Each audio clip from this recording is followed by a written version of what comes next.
Bonsoir à tous, merci de nous choisir pour vous informer à la une de l'actualité. Des membres de la cellule de communication du RPG Arc-en-Ciel réagissent face aux polémiques concernant la mise en place partielle du nouveau gouvernement. Vous les entendrez dans ce journal. Un incendie a ravagé lundi 25 janvier 2021 un appartement de 6 chambres à Kisosso dans la commune de Matoto, causant des pertes matérielles énormes. Les détails sont dans cette édition d'information. Le CILI national local de Guinée doit disputer son 3e match de groupe D au compte du championnat d'Afrique des Nations Cameroun 2020 le mercredi 27 janvier 2021. Un match contre la Tanzanie qui est programmé au stade de réunification de Dépanda. Les spécialistes du foot s'exprimeront en fin de journal. Une fois encore, bonsoir et bienvenue. Je vous le disais dans les titres, les polémiques suscitées par la mise en place partielle du nouveau gouvernement s'invitent jusque dans les instances du parti au pouvoir. La déclaration de la jeunesse du RPG Arc-en-Ciel qui s'oppose à la reconduction de certains ministres à leur poste ne passe pas inaperçue aux yeux des membres de la cellule de communication du parti. Ibrahima Souribari, reportage. La cacophonie qui existe entre la jeunesse et le bureau exécutif du parti au pouvoir n'est qu'un passe-temps comme au sein de toute entité, a déclaré ce membre de la cellule de communication du RPG. Nous pouvons oser croire que nous traversons une période où il y a des petits grincements de dents par-ci et par-là, mais le plus important est que chacun est engagé pour l'avenir du RPG. Cette contestation ne concerne qu'une partie de la jeunesse du RPG. Le responsable de la cellule de communication du parti pense que ce qui est important, c'est de préserver la cohésion sociale au sein du parti. Le RPG Arc-en-Ciel est caractérisé de cette discipline depuis sa création. Donc on ne peut que, en tout cas, exhorter tous les militants du parti à l'observation de cette discipline, et à l'observation, comment on appelle, de ces principes de base conduisant ce parti depuis de sa création jusqu'au jour d'aujourd'hui. Donc de ce point de vue, on ne fait que appeler mes frères et sœurs, en tout cas à la retenue, pour une question de cohésion, et pouvant nous permettre d'aller de l'avant, et pouvant aussi nous permettre toujours de préserver et de pérenniser ce qu'on appelle ici ce parti RPG Arc-en-Ciel. Face à cette revendication de la jeunesse du RPG, Ibrahima Kallo rappelle que le chef de l'État est libre de mettre qui il veut à la place qu'il veut. Je voudrais dire qu'on peut croire toujours à ces personnes, que le président a eu toujours la confiance de le reconduire à la tête des différents gouvernements. Je disais tantôt que ce n'est pas la personne qu'il faut voir au devant, mais plutôt l'acte qu'il posera. Depuis cette révolte de la jeunesse du parti au pouvoir, des émissaires du chef de l'État sont à pied d'œuvre pour calmer la situation. Récemment, les jeunes du parti avaient fait une sortie exigeant la lumière sur le prétendu détournement de 200 milliards de francs guinéens par la ministre de l'Enseignement technique et de la formation professionnelle qui est aussi reconduite par Alpha Condé. Après la société civile et certains partis politiques, le chef de file de l'opposition, Mamadou Sylla, a rencontré ce mardi le président de la CENI et la présidente du Front pour l'Alliance nationale, Hadja Makale Camara. Objectif, présenter les membres de son cabinet et surtout dévoiler ses ambitions pour l'opposition guinéenne. Reportage, Mohamed Traoré et Ibrahima Paye Camara.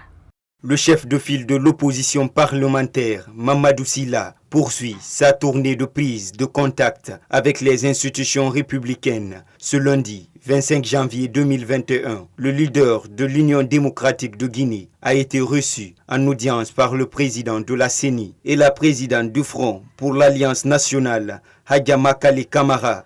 Il leur a présenté les membres de son cabinet qu'il vient de constituer. Le président de la CENI livre ses impressions. Ils se mettent dans la posture d'une opposition qui critique, qui propose, mais qui contribue aussi au développement.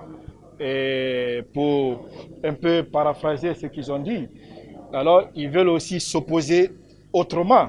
Pendant ce temps, la présidente du Front pour l'Alliance nationale a salué cette initiative du chef de file de l'opposition pour cette démarche qu'elle estime noble. Il faut d'abord le féliciter pour l'initiative qu'il a prise pour faire le tour des partis afin que nous parlions le même langage Donc je lui ai dit que quand il s'agit de la Guinée, je suis preneur. La Guinée qui est au-dessus de nous tous, qui que nous soyons guinéens, la Guinée est au-dessus de nos têtes. Par ailleurs, le porte-parole du cabinet du chef de file de l'opposition, Fodé Mohamed Souma, appelle toute la classe opposante à se rallier pour redéfinir les objectifs en vue de s'opposer autrement, selon ses mots.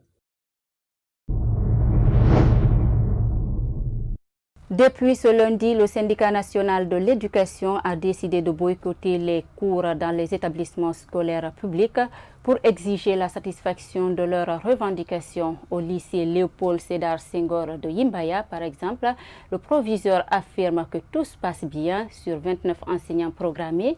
Tous ont répondu présent. Oumar Kondé, reportage. En soutien au Sénasur, le syndicat national de l'éducation a préféré boycotter les cours pour exiger des réponses à leurs revendications. Selon le porte-parole du SNE, cela a fait effet à Kankan notamment. Pour le moment, nous ne sommes pas au stade de la grève, mais c'est au stade de boycott. Ça veut dire quoi? Du lundi 25 jusqu'au jeudi 28, tous les jours, l'enseignant, même s'il va en classe, il ne doit rien faire. Il doit exprimer son mécontentement pour que tous les points revendicatifs soient satisfaits. Ce boycott aussi a eu des faits dans certaines localités de la Guinée. Vous avez appris déjà quand le boycott a été total.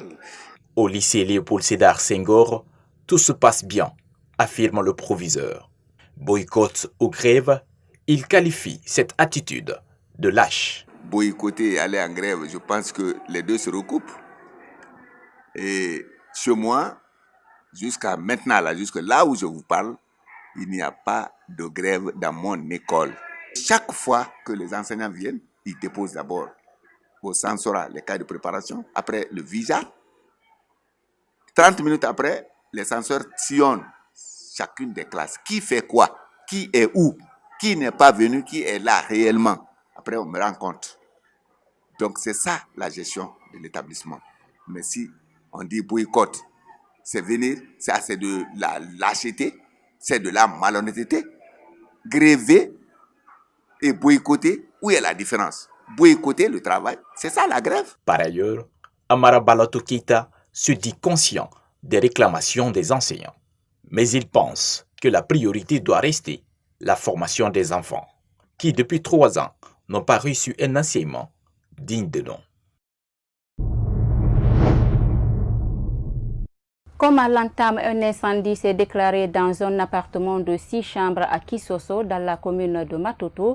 Pas de perte en vie humaine, mais beaucoup de dégâts matériels ont été enregistrés.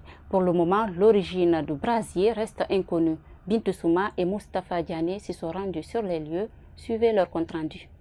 C'est aux environs de 14 heures, dans la journée du lundi 25, que ce bâtiment de 6 chambres a pris feu. Comme vous le voyez sur ces images, les dégâts sont énormes. Selon les concessionnaires, l'origine des flammes reste inconnue. Donc j'avais mon petit frère qui était couché dans la chambre des jeunes. Moi et ma fille, on était à l'intérieur. Elle était malade. D'autrement, ma grand-mère a crié. Comme venez, venez, venez. Je me suis dit, qu'est-ce qu'il y a? Je suis sortie en courant. Je suis venue, j'ai dit, qu'est-ce qui se passe? Elle rentre dans la chambre, c'est la flamme qui l'accueille directement d'un seul coup. Elle a eu peur, elle est tombée. Maintenant, c'est à ce temps-là, mon petit frère, lui, il dormait. Maintenant, la fumée l'a étouffé dans la chambre. Mais avant que les jeunes ne viennent, ça avait trouvé que la maison ça a pris feu. Vous voyez comment se trouve la maison? Tout a été brûlé, rien n'est sorti. Nos affaires, tout est parti, rien n'est resté. Orphelin de père et mère, Fatoumata Bangoura et son frère Alseni Kamara demandent de l'assistance auprès des bonnes volontés. Cet appartement était leur seul héritage. S'il vous plaît, aidez-nous, s'il vous plaît. S'il vous plaît, aidez-nous. Rien ne nous reste. C'est la seule maison qui nous restait. Aidez-nous, s'il vous plaît. Venez au secours, s'il vous plaît, aidez-nous. Nous avons perdu beaucoup de choses ici, à la maison. On n'a rien. Avec des cas pareils, il faut qu'on arrive à appeler les autorités de venir nous aider. La mauvaise installation électrique dans les maisons, le mauvais choix des câbles et la surcharge des appareils seraient entre autres causes des incendies à Conakry, selon des spécialistes.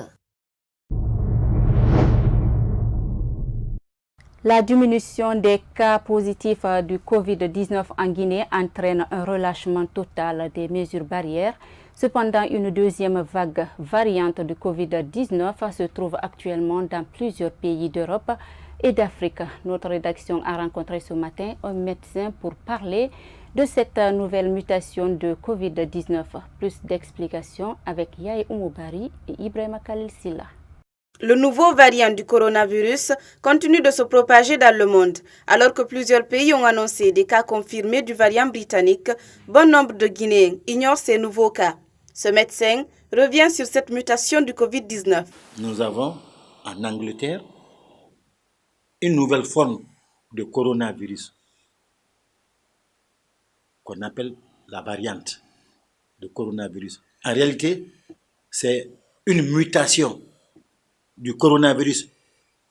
Il a changé de structure et cette coronavirus est devenue plus agressive, donc plus dangereuse en termes de contamination. Poursuivant, il appelle la population à rester vigilante et surtout à respecter les mesures barrières. Je voudrais attirer l'attention de la population de continuer de renforcer les mesures de protection, ce qu'on appelle les mesures barrières.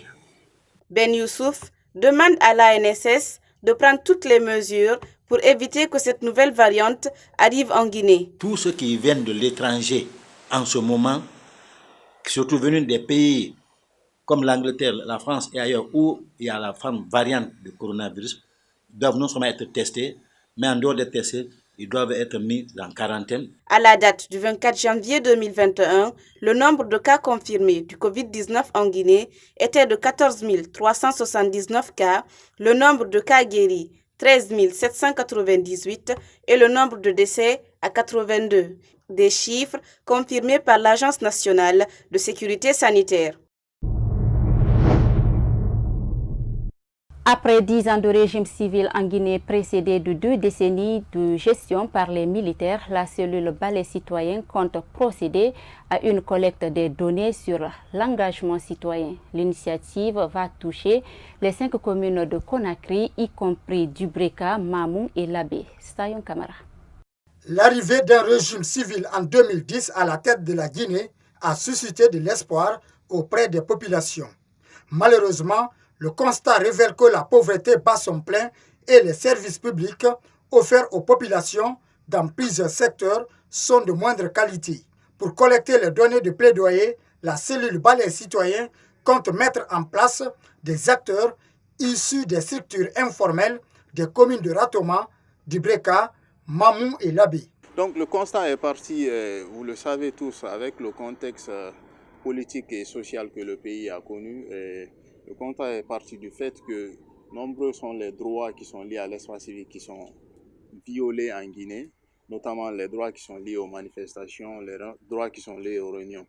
C'est sur la base de constat que nous avons imaginé ce projet et développer une forme collaborative qui permettra aux autorités elles-mêmes, au fur et à mesure, de respecter les droits des citoyens dans ce cadre. Durant 11 mois, ces acteurs de la société civile utiliseront plusieurs approches dans la collecte des informations fiables qui serviront de base de données pour les autorités guinéennes et les partenaires au développement. Ok, donc nous renforçons les capacités des membres des structures informelles qu'on a identifiées dans les différentes communes. Je rappelle que le projet en fait, s'exécutera dans les communes urbaines de Ratoma, Dubreka, Mamou et Labé. Donc ils seront renforcés sur des questions de gouvernance locale, sur des questions d'engagement citoyen, sur des questions de participation citoyenne et de développement local, mais aussi sur des questions de droits liés à l'environnement de l'espace civique. Et une fois ces ateliers de renforcement de capacité finis, ils feront le monitoring, une surveillance du niveau de respect de ces différents aspects de l'espace civique, nous remonter afin que nous puissions élaborer des rapports qui nous permettront de faire des plaidoyers, des rencontres d'échange sur ces questions. Cette surveillance de l'environnement de l'espace civique permettra de faire des citoyens les acteurs efficaces dans la préservation des droits de l'homme en Guinée. Direction à l'intérieur du pays, le domaine de l'aéroport de Labé est entièrement envahi par des occupations anarchiques. Il y a aussi la vétusté des installations et la dégradation poussée des installations aéroportuaires. Une situation que regrette le chef de cet aéroport, Idrissa Sampirin Diallo signe ce reportage. L'aéroport de l'Abbé n'a reçu aucun avion depuis le 12 décembre 2018, mais sa dégradation s'est accentuée depuis 2016. La situation actuelle de l'aérodrome de l'Abbé, c'est comme vous le voyez, les animaux ainsi que les motards qui traversent la piste, le tarmac aussi. C'est quand vous parlez de l'aérodrome, c'est en un mot, c'est tout ce qui appartient à l'aéroport de l'Abbé.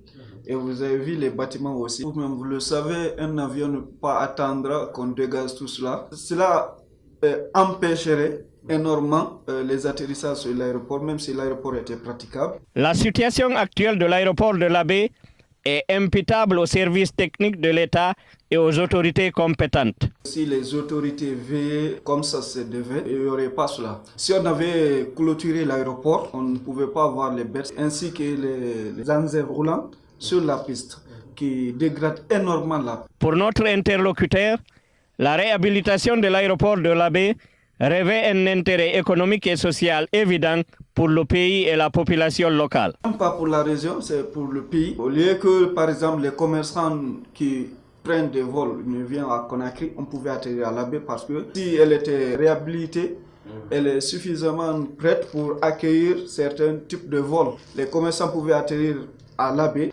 Vous savez, le Fouta est connu par le commerce. Comme piste de solution, ce comité de l'État invite les opérateurs économiques à reprendre l'aéroport de l'Abbé dans le cadre d'un accord commercial avec l'Agence nationale de la navigation aérienne. Comme tous les pays, tous les autres pays, un opérateur privé peut venir se voir avec l'État, trouver un accord et faire le temps qu'il fera comme toute autre activité dans ce pays. C'est possible. En attendant de trouver un preneur, l'État guinéen, à travers son gouvernement, doit assumer ses responsabilités et toutes ses responsabilités. Avant cette maladie, avant cette pandémie, l'État avait déjà, j'espère bien que l'État avait mis la main dans la poche. Mais à cause de cette pandémie, c'est ce qui a freiné les choses. Signalons que ce qui favorise l'occupation anarchique de ce domaine aéroportuaire de l'Abbé par des maisons d'habitation qui poussent comme des champignons font courir le bruit selon lequel cet aéroport sera déplacé. Je vous l'annonçais dans les titres de cette édition d'information, le Sili national local de Guinée disputera son 3e match du groupe D au compte du championnat d'Afrique des Nations Cameroun 2020 le mercredi 27 janvier 2021. Un match contre la Tanzanie qui est programmé au stade de réunification de Bépanda. Les deux équipes ont une possibilité de se qualifier en cas de victoire de part et d'autre. Ce mardi, 2 entraîneurs de football et un consultant sportif ont analysé les chances de qualification du Sili. C'est un reportage de Mohamed Salou Diallo et Ibrahim Paye Kamara. Battue lors de la première journée par la Zambie, la Tanzanie a bien réagi le samedi 23 janvier 2021 en marge de sa 10e sortie dans la phase de groupe. Sa victoire 1-0 élimine la Namibie et relance la poule D. Vainqueur face à la Namibie lors de sa première sortie, la Guinée n'a fait qu'un partage de points face à la Zambie. Pour cette 3e journée, Zambiens et Guinéens s'affrontent. Ces deux entraîneurs de football donnent leur avis. Demain, si on fait un match nul, ça peut nous aider à se qualifier pour la quart de finale. Donc ça, c'est une chance. Mais comme il y a un joueur clé, Morley Silla, qui ne joue pas demain, donc ça aussi, on s'inquiète un peu de ce côté. Mais quand même, il y a Ismaël Kamara là-bas. Peut-être lui aussi, il peut faire comme Morley Silla. L'équipe pourrait gagner, mettre la première objectivité d'ici, c'est de remporter la victoire et entrer sur le terrain pour une idée de vaincre l'équipe tanzanienne. Et voilà, si toutefois rien n'arrive dans ses propos, ils peuvent maintenant relancer, jouer, chercher un match nul. Malgré l'absence du maître de jeu guinéen, Morley Silla, qui a été gratifié 2 fois du titre d'homme du match dans cette 6e édition du CHAN, ce consultant sportif estime que la Guinée peut remporter ce match. Le schéma. On a vu un camp qui a été trop accentué sur ce fameux schéma de 4-4-2, tandis que Quand on regarde les profils... Lors de la dernière édition du CHAN 2018 au Maroc, la Guinée avait été éliminée au premier tour. Rendez-vous du 27 janvier à 20 h pour savoir si l'AP Bangoura et ses poulains se qualifieront pour les quarts de finale dans cette compétition au Cameroun. Voilà, c'est cet élément de Salou Diallo qui met fin à cette édition d'information. Merci à tous de l'avoir suivi et bonsoir chez vous.